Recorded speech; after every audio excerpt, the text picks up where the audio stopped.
তো তোমরা আমার আগের ব্লগে যেহেতু দেখতেই পেয়েছিলে আমাদের সকালবেলা নারায়ণ পুজো হয়েছিল আর বিকেলবেলা বলেছিলাম যে শিবচর্চা হবে, তার জন্য আমরা একটু প্রসাদের ব্যবস্থা করেছিলাম। এখানে পোলাও আর আলুর দম হচ্ছিল ছাদে, আর এখানে ঠাকুর এখানে বসানো হয়ে গেছিলো। আর এখানে আমার বাবারা প্যাকিং করাও শুরু করে দিয়েছিল, পোলাও আলুর দম আর পায়েস। আর এখানে সবাই চলেও এসেছিলো শিবচর্চার জন্য, ওরা খুব সুন্দর ভজন করেছে।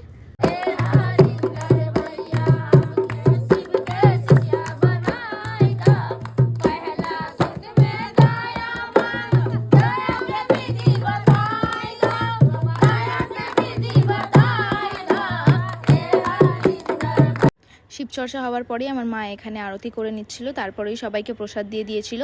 আর ওনারা বসে একটু আমাদের ঘরেও একটু ভজন করে নিয়েছিলেন, ওরা খুব সুন্দর গান করছিল, তোমরা দেখো।